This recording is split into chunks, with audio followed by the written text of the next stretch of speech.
السلام عليكم ورحمة الله وبركاته. ازيكم عاملين ايه؟ يا رب تكونوا بألف صحة وبألف خير. اللهم صل وسلم وبارك على سيدنا محمد.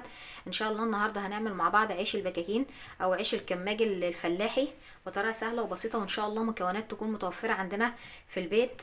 ان شاء الله هقول لكم ازاي ان انتوا تعملوه بحاجات تكون متوفرة، او ممكن انتوا توفروها.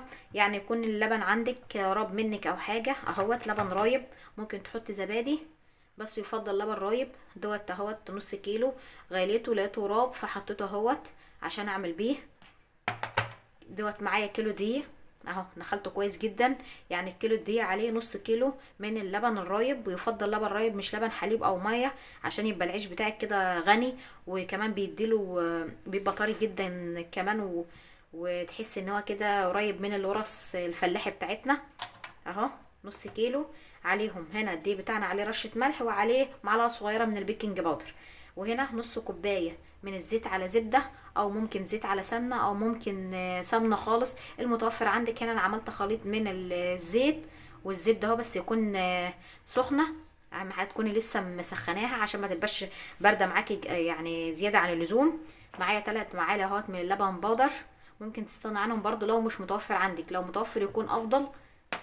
والخميره بتاعتي اهيت معلقه كبيره من الخميره، حطيت عليها شويه من الميه الدافيه ومعلقه من السكر عشان تعملي اختبار الخميره. لو انت عارفه ان الخميره بتاعتك كويسه خلاص، انا حبيت اعملها برضو. ممكن تكون الخميره تكون عندك مركونه انت ما تعرفيش، فالاحسن انت برضو تختبريها. ومعلقه صغيره من الخل. الخل بيدي هشاشة جامدة جدا للعجينة.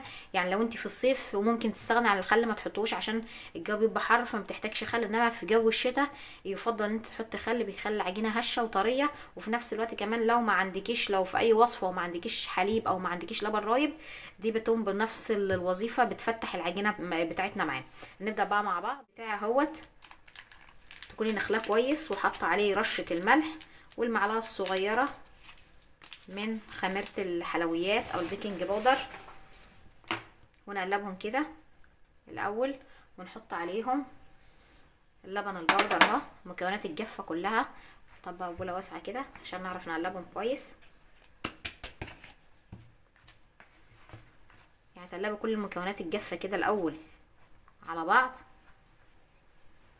وبعدين معلقه صغيره من الخل اهي، ونص كوبايه الزيت على زبده. نسيت اقول طبعا في المقادير، معلش نسيت اقول ان في 3 معالق من القشطه كبار. لو ما عندكيش زي ما احنا قلنا اللبن الرايب بتاعي، انا حاطه عليه القشطه بتاعته يعني بشطته بكل حاجه، ورجعت حطيت عليه وش اللبن. هتحوشي وش اللبن وتحطيه 3 معالق كبار، لو مش متوفر ما فيش اي مشكله. بس هو طبعا بيدي طبعا قيمه غذائيه اكتر، وبيخلي العجينه بتاعتك اطرى. يعني لو متوفر يكون افضل، مش متوفر خلاص. وادي الخميره بتاعتي اهي.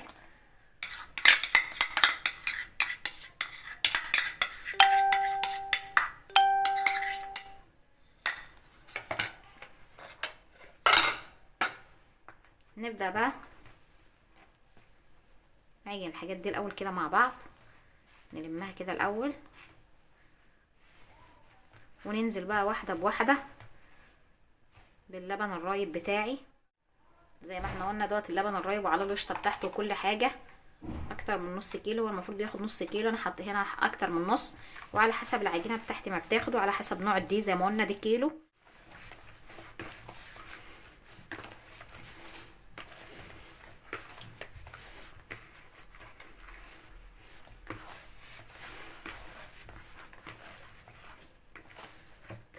زي ما احنا شايفين، لم بقى العجينه معاكي كده. هي ما بتحتاجش عجن كتير ما شاء الله، هي طريه. اللبن الرايب طبعا والقشطه والحاجات اللي فيها مخليها طريه جدا وهشه.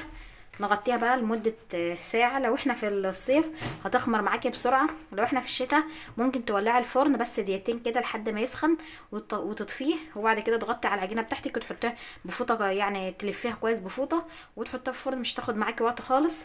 هنسيبها بقى تخمر ونرجع مع بعض نشوف هنعمل ايه. ما احنا شايفين ادي العجينه بتاعتي بعد ما اختمرت معايا، شايفين ما شاء الله تضاعف حجمها اهوت. هنقسمها بقى. خدها كده، شايفين العجينه بتاعتي عامله ازاي. هنعمل ايه بقى؟ هناخدها كده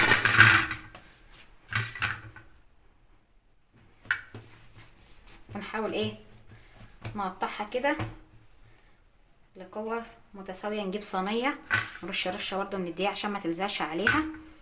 والحجم طبعا العيش على حسب ما انت حابه، وتعمليه صغير تعمليه متوسط تعمليه كبير على حسب ما انت حابه اهوت. نعملها بقى كور ونحاول نخليها مدوره كويس اهو. والكوره تعرفي الكوره اللي انت بدأتي بيها هي ديت اللي انت برضو هتبدأي بيها فرد اهو، على ما تخلصي كل الكميه تكون اول واحده ارتاحت معاكي، عشان كده بنقول اول واحده هي اللي هتبدأي بيها. هنعمل بقى كل الكميه ونرجع نشوف هنعمل ايه.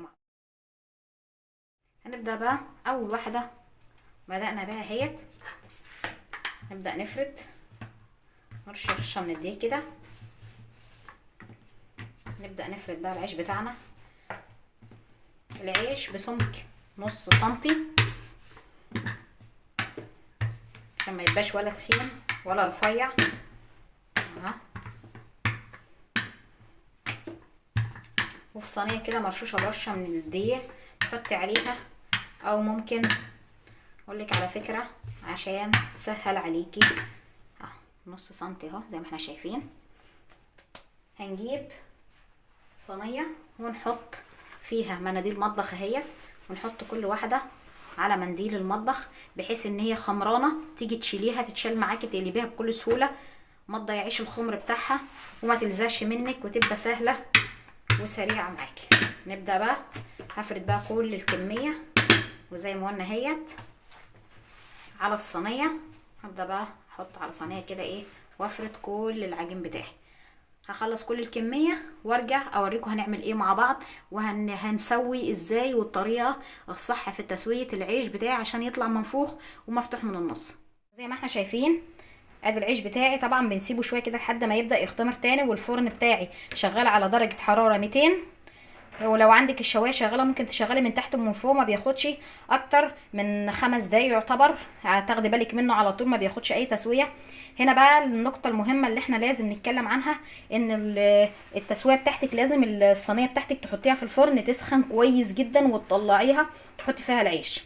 ديت حاجه مهمه عشان يعمل معاكي الطبقتين او يرتفع معاكي زي ما احنا ما بنشوفه. لو ما عملتيش الخطوه دي هيطلع معاكي مبلط ومش حلو خالص. يبقى لازم هي الصينيه سخنتها كويس جدا هي سخنه. ونبدا بقى هوريكم بس فكره ان المناديل ازاي انها بتريحك في الشيل اهي، بتشيليه بكل سهوله اهيت وتحطيه اهو وتشيلي المنديل. هعمل معاكم كمان واحده زي ما احنا قلنا اهوت خمرانه خالص اهي، بنحطها بالمنديل اهو ونرفعها اهيت. وهكذا بقى كل صينيه تطلعيها تعملي في صينيتين او على حسب ما تعملي لازم تكون. وادي العيش بتاعنا زي ما احنا شايفين ادي اهوت، شايفين ما شاء الله، شايفين اهوت، شايفين ما شاء الله اهوت مفتوح خالص اهوت اهو طبقتين، وشكله اهوت من تحت ومن فوق. ممكن تتحمريه اكتر من كده، انا عملت فيه اهوت فيه محمر وفي يعني لونه فاتح شويه على حسب ما انت حابه اهوت اهو. اللون بقى انت تتحكمي فيه اهو، ممكن تحمري اكتر من كده وممكن تطلعيه ابيض شويه او ذهبي على حسب ما انت حابه. يا ريت لو عجبك بقى فيديو النهارده ما تنسيش تدعمينا بالاشتراك في القناه وتفعيل الجرس عشان يوصلك كل فيديو جديد. والسلام عليكم ورحمه الله وبركاته.